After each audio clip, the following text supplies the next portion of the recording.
You think you have to do everything on your own, but no one can. I can't stand watching one idiot try to teach another how to drive. It's lesson time. Thank you. Clutch in and brake, brake, brake. The car is stopped. I almost hit the car. It's all right. It's a hybrid. Tom Hanks plays the title character in A Man Called Otto. In an earlier interview, I talked to him about how he developed that character. But to learn how he feels about acting in general and what he is as an actor, the best way to do that is to find out the kind of actor that he respects. So that's just what I did. I never asked you this question. I'll tell you mine before I ask you yours. Favorite actors of all time, if you had to pick one, which is not fair. Mine would be Spencer Tracy, maybe. You? Robert Duvall. Yes. Robert Duvall. I saw him in a small part. He was already Robert Duvall in an early Francis Ford Coppola movie called The Rain People, in which I saw that. you can almost see all the cast from that showed up in The Godfather later on, including Robert Duvall.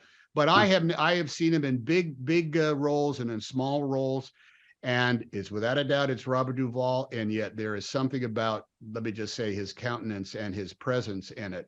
So much so that when I ended up rewatching To Kill a Mockingbird, who shows up as Boo Radley, the mysterious Boo Radley. When it came out, I said, I jumped out of my chair and said, my God, Robert Duvall was Boo Radley. And I got to meet him at some point because I was friends with, one of his families. And he was one of those actors that came out to LA in the early 60s, and they all lived close to each other in modest houses out in Burbank, all these guys that were in these early films, among them James Caan and what have you, all these guys that were really great.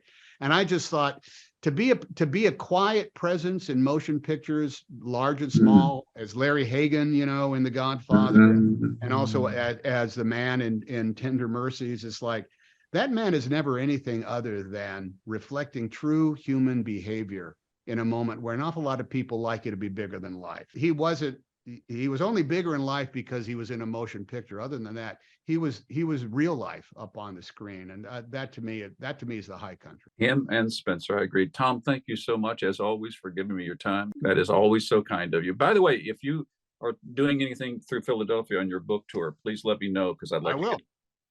Count on it, sir. I'll let you know. I'll be right there. Thank you. Bye-bye. Flicks with Patrick Stoner explores the craft and culture of filmmaking that enhance our communities for television stations and websites around the country.